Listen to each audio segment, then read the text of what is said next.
So now we're in chapter 8.2 and we're looking at the graphs of functions. First objective is to use the vertical line test to identify functions. So the vertical line test says that if any vertical line intersects a graph in more than one point, the graph does not define y as a function of x. So if you draw any vertical line, that's not really vertical, let me try it again. So if you draw any vertical line, if it only hits the graph in one point, then it is a function. Now you should be safe and draw multiple vertical lines. And you'll see, for example, A, it only hits the graph in one point. Doesn't matter where I draw my vertical line. Therefore, this is a function. If we move to B and we draw a vertical line, how many points do we hit? 1, 2, 3. So we hit the graph 3 times if we draw this vertical line. Therefore, it's not a function. And then example C. Again, draw a vertical line and draw multiple vertical lines to see how many times you hit the graph. And for each vertical line, you see you only hit it 1 time. Therefore, this is a function. Alright, now let's try this one. It says use the vertical line test to determine if the graph represents y as a function of x. So all you need to do is draw a vertical line, count how many times you hit the graph, where I hit it once there, and just to be safe, let's draw another vertical line. And I'll still only hit it 1 time, so yes, this is a function of x. Now on to objective 2. It says obtain information about a function from its graph.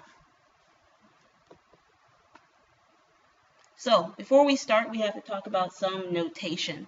If you see a closed dot, that indicates that the graph does not extend beyond this point and the point belongs to the graph. An open dot indicates that the graph does not extend beyond this point and the point does not belong to the graph.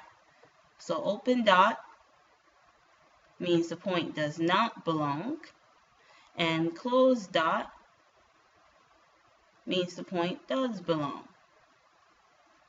An arrow indicates that the graph extends indefinitely in the direction for which the arrow points. So if I have an arrow pointing to the left, it extends indefinitely to the left, or extends indefinitely going down. Now let's look at some graphs. So this says the following is the graph of G. And here's G, and it says use the graph to find G of -20. Now recall that when it's the inside of the parentheses that is changed, that's telling me that x equals -20, and I basically need to find the y value. So we're going to come over here to x is -20, and you see that it's off the scale. It stops at x -5, or technically -6. But you can assume that -20 is way out here.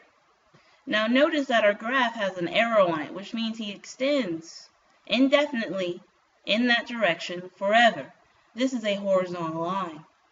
Therefore, the y value isn't changing. What is the y value? It's 2. So G of -20 is 2.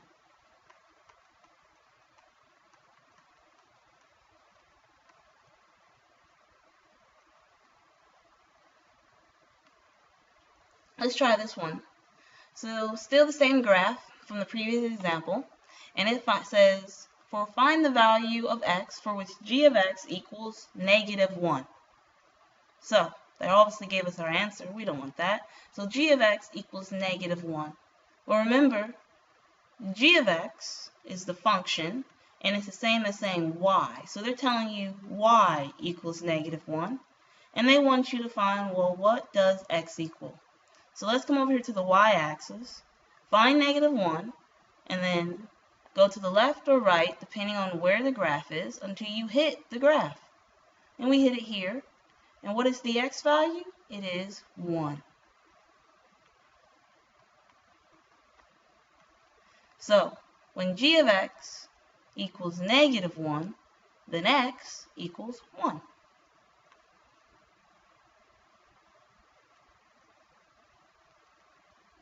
Objective 3, it says use interval notation.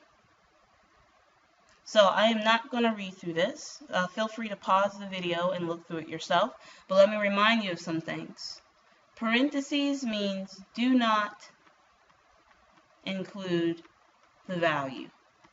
That's why it says x is less than b. Less than b means do not include the value. Whereas bracket means do include the value. And notice this one says x is greater than or equal to a. The equal tells us to include it. Always use a parentheses on infinity.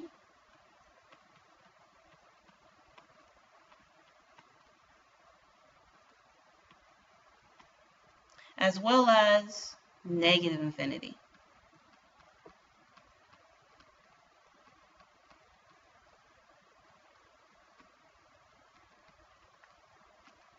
Okay, now, graphing the interval.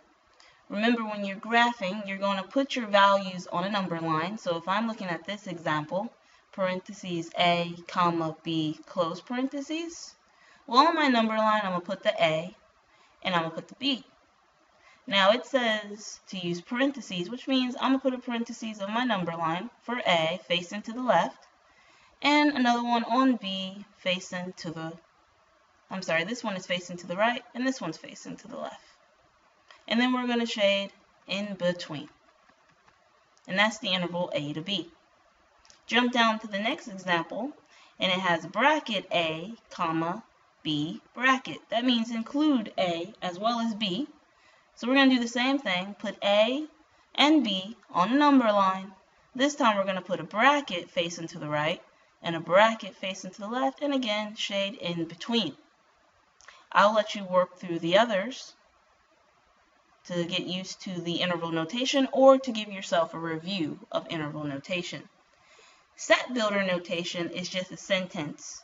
You start by opening up a curly bracket. So open up a curly bracket, and then you need to tell me the variable we're talking about. In most cases, it'll be x. And then you put a vertical bar. This vertical bar means such that. So you just basically started the sentence. The set containing x such that, and then such that what? It all depends on what this is. So for example, this one says bracket a, comma, b, bracket. Well, bracket means to include the value. So that's going to be x is greater than or equal to a, x is less than or equal to b.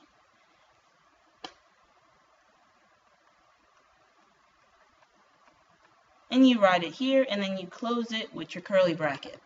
That is set builder notation. All right, let's do some example.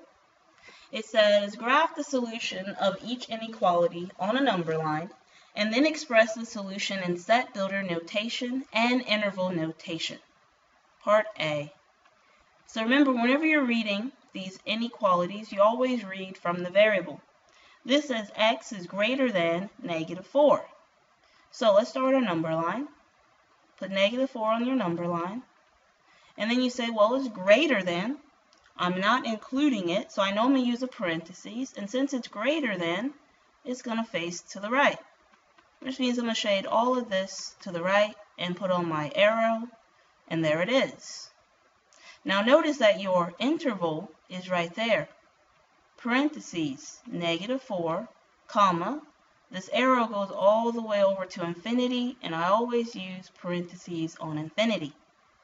Well, once you have your interval and your number line, go ahead and do your set builder notation.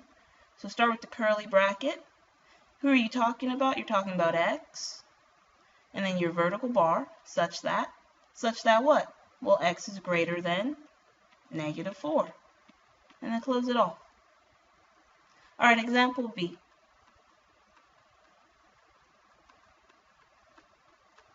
Now, what does this say? This says x is greater than or equal to -2. Always read from the variable. X is greater than or equal to -2. What else? X is less than 7. So let's graph this on the number line. Put the -2, put the 7. So it says x is greater than or equal to -2. So a -2 is going to be a bracket because of that equal, and it's going to face to the right because it says greater than. And then the next one says x is less than 7.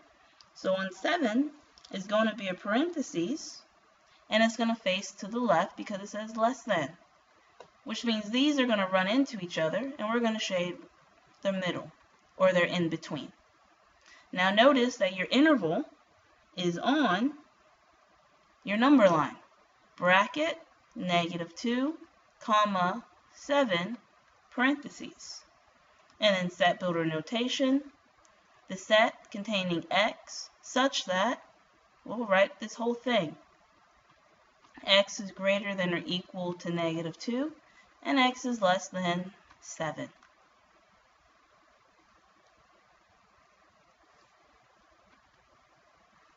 Alright, so let's work this one again. Let's work this one as well. It says express bracket -2, comma 5 parentheses, and set builder notation and graph.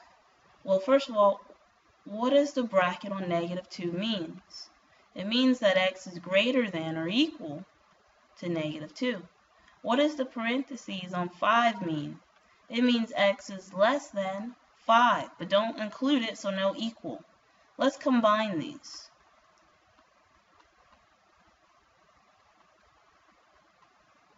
That says x is greater than -2, and this one says x is less than 5. So when we do our set builder notation, we'll have the set containing x such that this piece, x is greater than or equal to -2, x is less than 5. And then we can graph it. Put -2 and 5 on your number line. And then basically you're just going to match it up. There's your interval, and you had a bracket on -2, and it faced to the right. And you had a parentheses on 5, and it faced to the left. And you're going to shade all of this in between.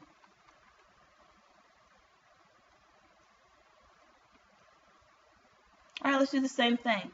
So it says express in set builder notation and graph. Now this is saying parentheses -infinity, comma -1.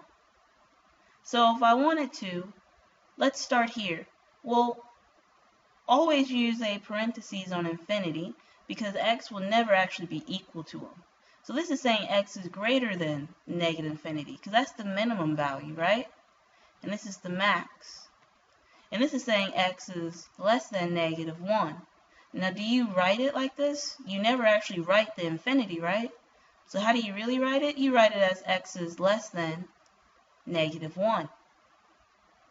And we know the smallest value will be -infinity. So then set builder notation. So we have the set containing x such that x is less than -1. And then on the number line, well, we're going to put our -1. We know it's a parentheses. It faces to the left.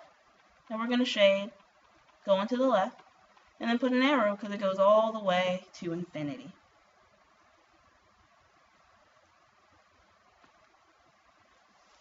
Alright, objective 4.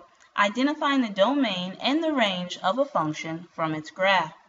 So recall that the domain represents the x values, and the range represents the y values.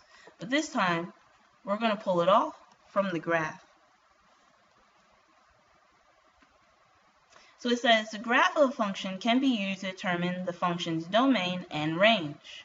The domain is the set of inputs found on the x-axis, the collection of all x values. And the range is a set of outputs found on the y-axis, the collection of all y values.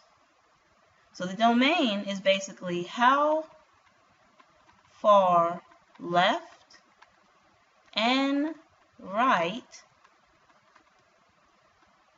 does the graph travel or go.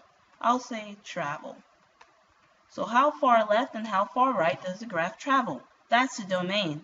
Remember, your x's are on your x-axis, which means it goes left to right, left to right. And then the range is basically how high and low does the graph, and again I'll use the word travel. So how high and how low. Remember, your range is your y values, and that's your y-axis, and it goes up and down. So how high and how low. The domain, how far left, how far right. All right, let's look at some. It says use the graph of the function to identify its domain and range. So let's start with our domain. Now, remember that these arrows mean that they go on forever. So how far left does this graph actually go? Forever, which means who's way over here? Negative infinity. And how far right does it go? Well, it's going to go all the way over here to positive infinity. And remember, we always put parentheses on the infinities. So this domain is really all real numbers. It covers the entire x-axis. Then the range. Well, the range is how high and how low. Let's start with the low, the minimum value. Well, the arrow means it goes on forever, and you see he is literally falling down. So he's going to fall all the way down here. And on the y-axis, who's all the way down there? Negative infinity. And I'm going to put my parentheses on it. Comma, well, how high does it go? Doesn't it look like it stops just about here? And let's see if we can estimate that. 1, 2, 3. You want to say 3.7? We'll say 3.7. That's just an estimate. Oh, and by the way, I shouldn't put a parentheses on it, should I?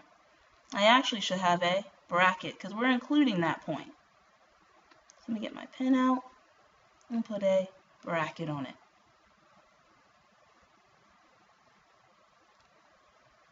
Alright, let's do this again.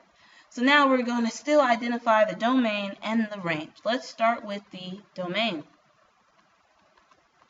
And then we'll skip down to the range. So domain, how far left, how far right? Well, let's start with how far left. If I'm on my graph, how far left do I go? I go to -2. That's an open circle, which means you do not include it. So I'm going to put a parentheses, -2, comma, how far right? 1. And that's a closed circle, so I'm including it, so put a bracket. Let's do the same with the range. So this time it's how high and how low. Well, how low does this go? -1. And again, it's a closed dot, so I include it. Comma. Well, how high? +2. And it's an open dot, so I do not include it. And there's your domain and your range. Remember, your domain is how far left, how far right. Your range is how low, how high.